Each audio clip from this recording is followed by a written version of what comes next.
Episodes of Palette Swap are suggested by viewers like you. If there's a character you'd like me to analyze, let me know in the comment section down below.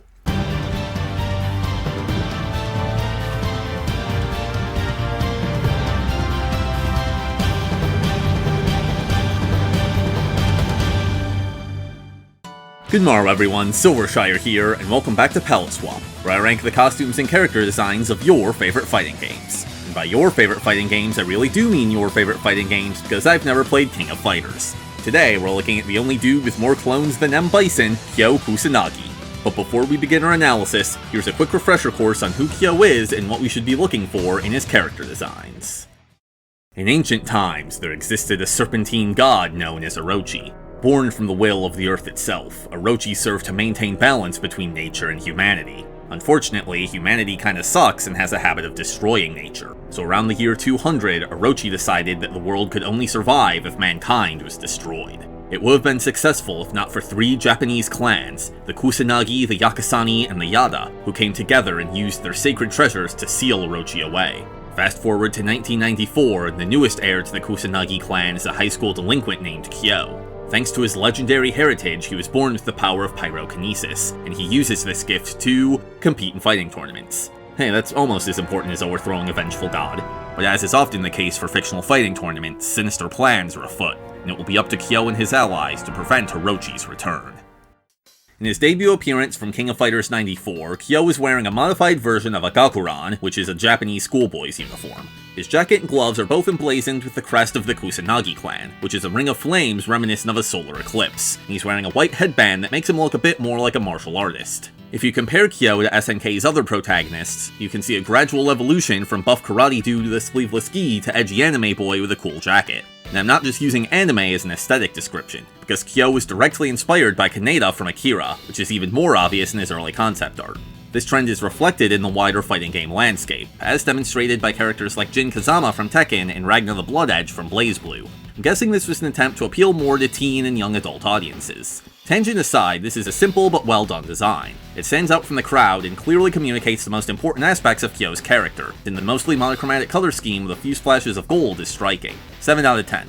Like Street Fighter, KOF has a lot of alternate colors, so I'm only going to cover the ones I find noteworthy, which isn't the case for most of them in the mainline series. I do like the red version introduced in King of Fighters 97, both because red is my favorite color and because it's fitting for a fire-themed character, but I honestly think the stark contrast of his default palette is best. His first redesign comes in King of Fighters 99. It's a more casual outfit that inverts his usual color palette and adds a cross symbol to his shirt. His two most iconic traits from the earlier games, those being his headband and the Kusanagi crests, are gone entirely. He actually burns the headband in his intro animation, symbolically moving on from the previous chapter of his life. Neat as it is that there's a canon explanation for his new look, it's unfortunately way more generic. He doesn't look like a high schooler, he doesn't look like a martial artist, and he doesn't look like a pyrokinetic. He just looks like some guy. I'm all for shaking up a character's costume, but a lot of this feels like change for the sake of change instead of change for the better. 5 out of 10. His King of Fighters 03 design is closer to his classic look. It reimagines his school uniform as a biker or greaser getup, which was a smart way of updating him while keeping him recognizable. His old gloves are back, and his new leather jacket once again features the Kusanagi crest. He's still missing his headband, but I don't mind now that he has some other recognizable elements. In fact, I'm glad the designer stuck to their guns in that regard, because burning the headband would be a lot less impactful if he just got a new one a few games later. In my opinion, this is a much better version of the casual Kyo concept. 8 out of 10. In the spin-off title King of Fighters Maximum Impact 2, that's a mouthful, Kyo gets two brand new designs. The first is similar to his 99 costume, but with a lower cut shirt, a more prominent collar, a necklace, and unzipped sleeves. His jacket has a more complex pattern that reminds me of motocross gear, while his shirt has only a single stripe instead of a cross, which prevents it from looking too cluttered. The Kusanagi crest on his back has been replaced by a stylized dragon, but his family symbol can still be seen hanging from his waist. His color palette is darker overall, as his jeans and half of his jacket are now black. He also has a few red accents that really pop against the monochromatic background. It does make him look a bit too similar to Rock Howard though. 6 out of 10. His second costume goes all in on stripes for some reason. He's wearing a jacket as always, but this time it's wrapped around his waist, which gives him a unique silhouette. Other than that, the main points of interest are his dog tags and his asymmetrical arm wear. His color palette is quite desaturated, which is nothing unusual for Kyo, but it's also lacking in value contrast. All in all, I don't have strong feelings about this design. It's alright. 5 out of 10. Unlike the simple palette swaps found in the rest of the series, Maximum Impact 2 has some really weird and creative alternate colors, including Farm Boy Kyo, Evil Kyo, Flavortown Kyo, and whatever the heck this is. These showcase one of the benefits of using 3D models instead of 2D sprites. It's way easier to add a pattern when you don't need to redraw it hundreds of times by hand. However, some of them go a little too far and end up not even looking like Kyo. Much like in the main series, I think his default palette is best, although the variety is nice. King of Fighters 12. Wait, why are we suddenly doing numbered installments instead of years? Anyway, King of Fighters 12 makes some minor adjustments to his design from 03. His jacket now has lapels and some silver studs. There's also a chain hanging from his waist like in 99 and Maximum Impact. The artwork shows him with brighter blue jeans as well, but that's not reflected in his sprites. These are small changes, but I think they're significant improvements. They add some detail and make him look more rock and roll, which is always a plus in my book. 9 out of 10.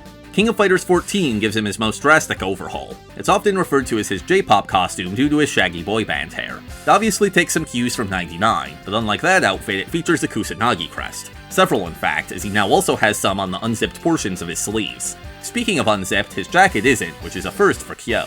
This throws off the balance of his color palette, as you can't see most of his black shirt and don't get that strong contrast. He's mostly white and blue now, which is odd for a fire-themed character. 4 out of 10. One of this costume's alternate colors is black and red, which I think is an improvement. It's still a very limited palette, but it's a better fit for Kyo's personality. Might also be a nod to his clone K-Dash, which is fun. His King of Fighters 15 design is a return to form. It's nearly identical to 12, but it adds his classic headband and the sleeve symbols from 14.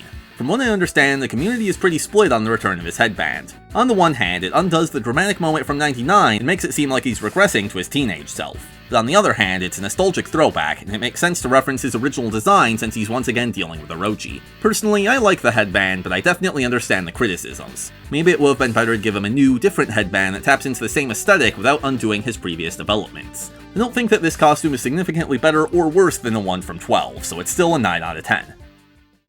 And with that, we have ranked every single Kyo costume, except the one from the dating sim. The variations of his classic look just got better and better over time, but I don't think any of his major redesigns really landed. But that's just my opinion, so what do you think?